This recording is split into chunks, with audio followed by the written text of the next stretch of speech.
জীবনদায়ী ঔষধ নিয়ে সচেতনতায় জিয়াগঞ্জ আজিমগঞ্জে রাস্তায় নামলেন ঔষধ ব্যবসায়ীরা। বেঙ্গল কেমিস্ট অ্যান্ড ড্রাগিস্ট অ্যাসোসিয়েশনের উদ্যোগে রাজ্য জুড়ে ঔষধ সম্পর্কে সচেতনতা বাড়ানোর জন্য পদযাত্রা ও পথসভার আয়োজন করা হচ্ছে। সেই কর্মসূচির অংশ হিসেবে আজ জিয়াগঞ্জ আজিমগঞ্জ বিসিডি এর সদস্যরা একত্রে পথে নামেন। জিয়াগঞ্জ সদরঘাট থেকে পদযাত্রা শুরু হয়ে ফুলতলা বাসস্ট্যান্ড হয়ে নেতাজি মোড়ে শেষ হয়। পুরো পথ জুড়ে মাইকিংয়ের মাধ্যমে সাধারণ মানুষকে কিছু গুরুত্বপূর্ণ বার্তা জানানো হয়। জীবনদায়ী ঔষধের ডিসকাউন্ট নিয়ে নানান ভুল ধারণা, আসল ও নকল ঔষধ চেনার উপায়, ঔষধের ঠিক মূল্য ও বৈধ রসিদ নেওয়ার গুরুত্ব। আয়োজকদের বক্তব্য, এই প্রচারের মাধ্যমে সাধারণ মানুষের মধ্যে ঔষধ কেনাকাটা নিয়ে সচেতনতা আরও বাড়বে। জিয়াগঞ্জ থেকে প্রশান্ত সাহার রিপোর্ট, MH নিউজ। আপনার স্বাস্থ্য অমূল্য, বিশ্বাসযোগ্য ফার্মেসি থেকে ঔষধ কিনুন। BCDA, Bengal chemist and druggist association. Bengal chemist and আমরা আজ রাজ্য জুড়ে Bengal chemist and druggist association সারা রাজ্যে যে ধরনের একটা জাল ওষুধ এবং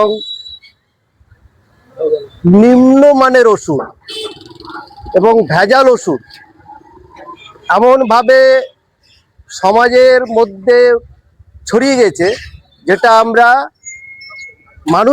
সাধারণ মানুষকে সচেতন করার জন্যই আমাদের রাজ্যব্যাপী BCDA আমরাও জিয়াগঞ্জ সদরঘাট থেকে নেতাজি মোড় পর্যন্ত র্যালি করে মানুষকে জানানোর উদ্দেশ্যেই এই পদযাত্রা।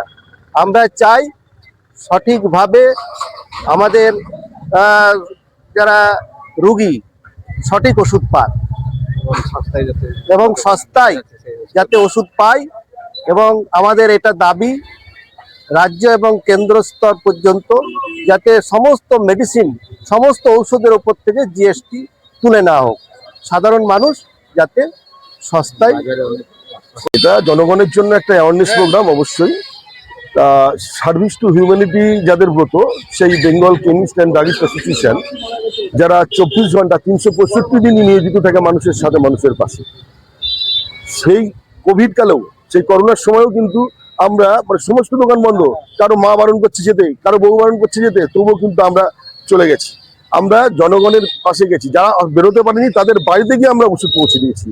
আমরা এইরকমই করে থাকি। কিন্তু তার মধ্যে যদি আমরা দেখি কোথাও ভেজাল ওষুধ, আমরা তো সেগুলো আমাদেরকে চিনতে শিখতে হবে। আমাদের তার মধ্যে কিছু কিছু উপায় বের হয়েছে, যেমন QR কোড, সেটা মাত্র 300টা প্রোডাক্টে করেছে।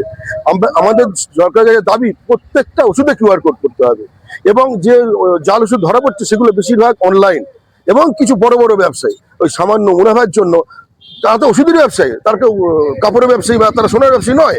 তাদেরকে চিহ্নিত করে আমরা তাদের লাইসেন্স ক্যান্সেল করতে চাই, তাদের এই ডিপার্টমেন্ট থেকে তাদেরকে আমরা সরিয়ে ফেলতে চাই। এটাই আমাদের ব্রত, এটাই আমরা মানুষের কাছে বলছি। আপনাদের পরিচিত যারা বিশ্বাসযোগ্য সে সমস্ত দোকানে গিয়ে ওষুধ কিনুন এবং ভালোভাবে বাঁচুন, এটাই আমাদের বক্তব্য।